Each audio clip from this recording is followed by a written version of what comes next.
What's going on, everyone? I hope that you're having a wonderful week. I wish you all a wonderful week, and I send everyone love, light, prosperity, happiness, passion for your week, okay? Now, I've been getting a lot of questions about the Bible.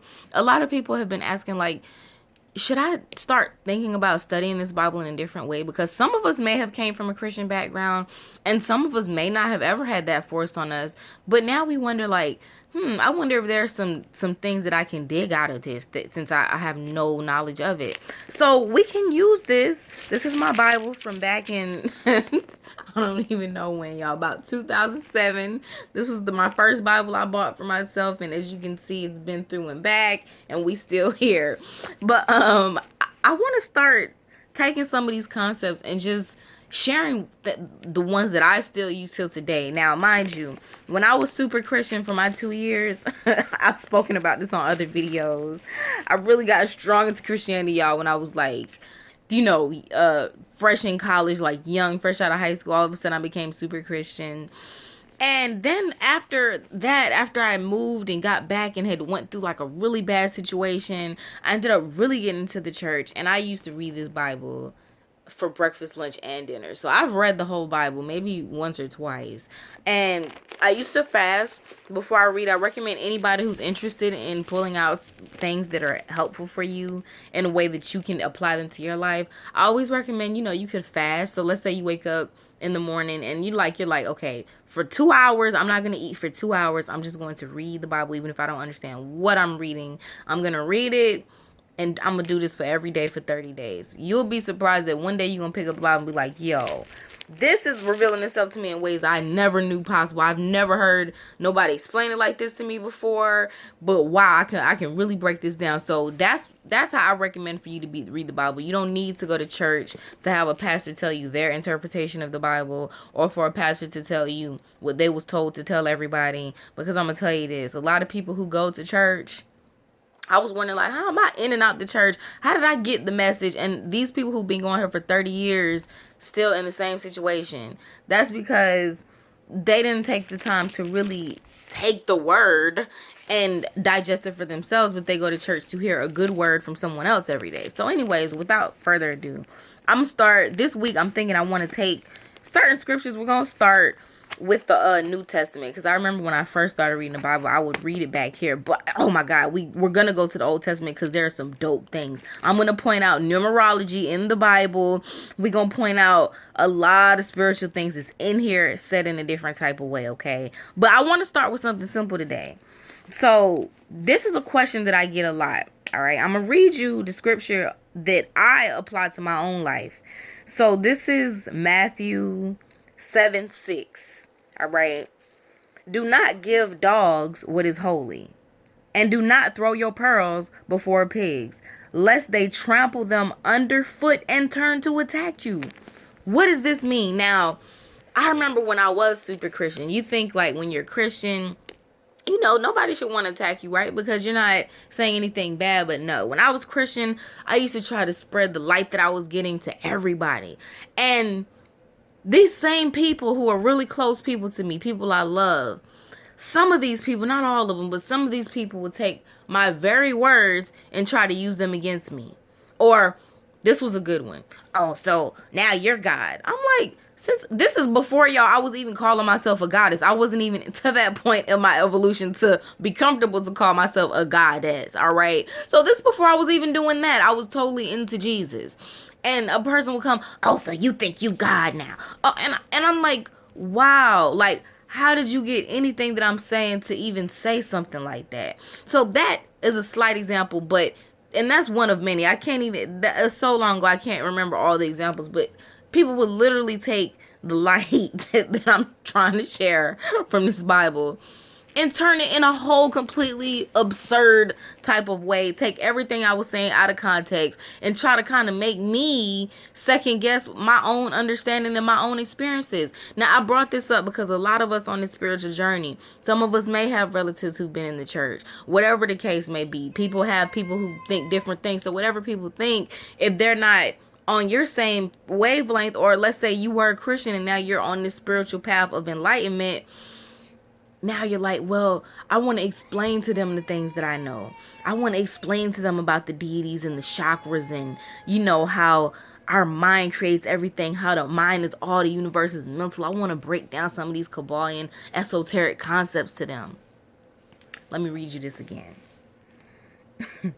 Do not give dogs what is holy, and do not throw your pearls before pigs, lest they trample them underfoot and turn to attack you. So I said that to say, that's a verse I always remember. One thing I learned, because every time I tried to do it, it ended up biting me in the butt. Instead of trying to force my understanding or my beliefs or anything on another person, I always just live my life. I let my light shine. All right. I let my life and the works that I produce in my life speak for themselves. This goes on to another one. I think this, let's go. We doing Bible reading today. This one is Matthew 7:15. Beware of false prophets who come in sheep's clothing, but are inwardly are ravenous wolves. And this goes to a lot of spiritual teachers out there. We got to do a whole nother topic about this, because I got to tell y'all something about that. You will recognize them by their fruits. Are grapes gathered from thorn bushes, or figs from thistles? So every healthy tree bears good fruit, but the diseased tree bears bad fruit. That's a whole nother story for another day. Keep that in mind. When you're dealing with a person, you judge them by their fruit that they're bearing. And yes, we can say to a degree, you can see a person's physical manifestations and kind of know what's going on within. That's not always the case, right? Because I'm sure Donald Trump has a mansion and all that type of stuff. But his insides are a little bit different than that, right? So we're going to take it a step further. When you're around a person, what do they produce in you? Do they bring the light out of you? Do they make you feel joy, happiness, and love?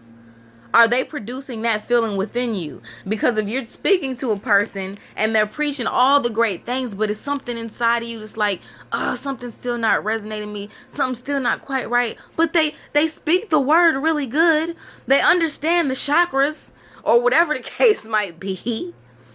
But when you're around this person, what are they giving off inside that's activating inside of you?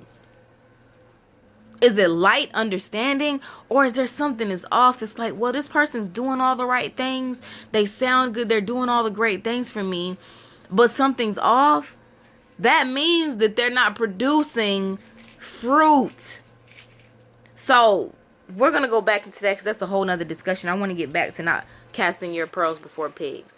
Don't take all this light that you got and all this information that you're learning and go share it with everybody just because those same people will turn and call you the devil, or turn and call you this, or just take everything that's new to you. Because see, when you get to a place where you know these things and you have no doubt, for one, you're not even going to have the desire to explain yourself to anybody or anything, or convert anybody. And two, even if you end up in a conversation with a person, you're sure enough in your beliefs that nothing anybody else can say is really going to make you feel any type of way. You see? So all of this newness, all of this enlightenment that you're getting right now from all the different teachers that you may be learning from all the different books that you're reading, keep that within yourself. And when that person comes along that's asking for it, share it with them. Because you will know. You will know when it's like, okay, this person, I need to let them know all this. You waiting for it. Like they say, when the student is ready, the teacher will appear. So when you have ready students, you will become the teacher in that moment, and you can share all that you know, or at least to a level that they're ready to receive it. Because even when we learned math, we didn't learn how to do quadratic equations in elementary school. We learned how to do 1 + 1 = 2. So you always do levels with people, of course. We understand it. So it's levels to everything.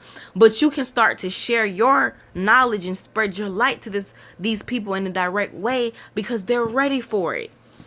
Don't just give it to everybody. People will take the same thing that you give them and turn to attack you. It's been done to me so many times that I don't do it anymore. And matter of fact, that's why I charge for consultations now. Because you give somebody something for free, light knowledge, something that automatically changes a person's life. They go from being damn near homeless to now they have business and prosperity, and they will still find a way if they can to turn and attack you when all you did was give this person life.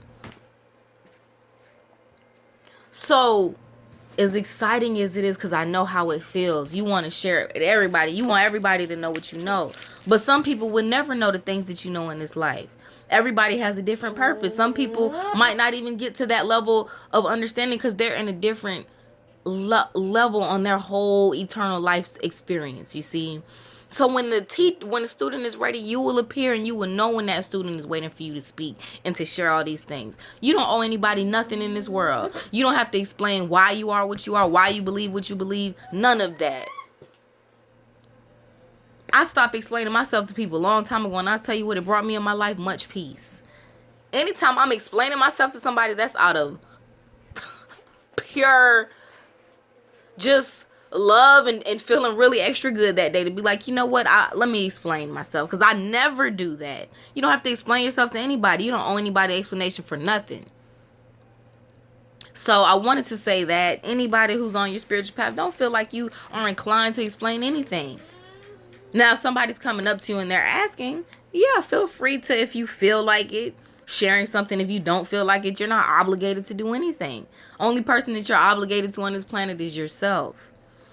So I wanted to touch on that. That's something that was brought up in the community post. Shouts out to Darian. Love you, girl. Sending you much love and light this week. Hope you have a very blessed week. Okay. But I just wanted to speak on that. Keep them jewels to yourself. Even let's talk about it from one more aspect. Let's bring it from, let's scratch the spiritual things, right? Even though everything is spiritual, especially business. That's a very spiritual thing. But let's talk about business. You ever know, like, when you like, oh my goodness, girl, the light just hit me. I know exactly what I'm going to do, how I'm going to get this money, this business. The whole vision has hit me at once. It smacked me in the face. I know it's real because how I feel. And you're feeling great. You're floating on cloud nine. You like, look, I done made it before I even made it because this vision is clear to me. I know how I'm going to get this business popping. And then all of a sudden, who comes along? You tell Sue, your cousin or your sister or your mama, your best friend. Girl, let me tell you what just hit me. I got the name for the business. I'm going to do this. Look, I got a whole good idea, girl. Let me tell you what I'm going to do. And when you finish giving all that, all those pearls, when you finish sharing all them pearls, what do? Child, I don't know about that. You know, Becky tried to do that, and you see what happened to Becky. You remember when Anna used to think like that, and you see what happened to Anna. I don't know where you gonna get the money from. You know you got bills to pay. I think you should take your money and pay your bills instead of worrying about starting a business. Handle your debt first. Oh, I don't know about that. That sounds like a silly name. Where you get that name from? That name sound kind of crazy, girl. How you gonna do that? You don't got enough money. Who gonna help you do that? That's a big dream. You gotta have Oprah money to do something like that. Now Becky, Sue, and Ann come telling you all this negativity, and you was just floating on cloud nine, and now you like the cloud is becoming fog. It's no longer a cloud in the sky, it's becoming fog. Because they taking them pearls and they're trampling them under their feet in front of your face. So long time ago, I learned, like, y'all, when I have a new business idea or if I'm working on something, this saved me years of stress, and I actually manifest things a lot quicker. This is real talk. When you have an idea, especially if it's new, you don't want to share new ideas unless you know you're sharing it with people who are of the same vibration. That's why I love this group, because we can share things with each other. We know we're all at a certain vibration. Even when we might be down, we know that we have it in ourselves to come back up to that higher vibration and frequency because of what we know and understand. So unless you're dealing with a person that you know you can do those things with, don't share that with nobody. In the early stages, I always keep my businesses to myself. When I get a new fresh idea, this is my best friend, my notebook. I write it all down. That's the only place I get my venting done, in the notebook. All right.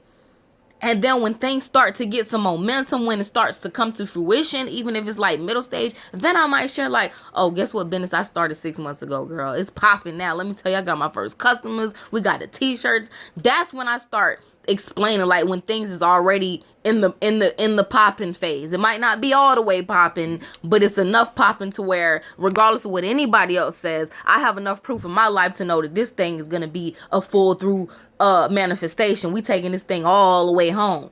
So I just wanted to share that with you all, y'all. I hope this was helpful.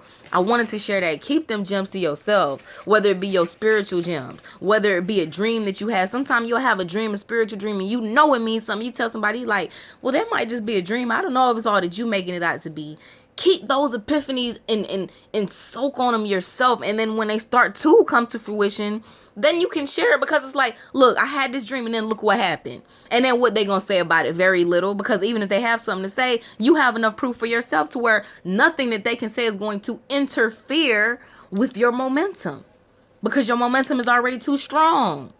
So you like coming down the highway 100 miles per hour, they little bicycles not gonna stop your flow. So I love y'all. I'm gonna be back today. I gotta touch on the law of polarity and the cabal. We about to wrap this up early this week, and I'm gonna do a poll as the next book read. I got some books I'm gonna list, and I'm gonna let y'all choose what book y'all want to read next. All right. I love y'all to pieces, to life. I love y'all, and I'll talk to y'all in a bit. Peace.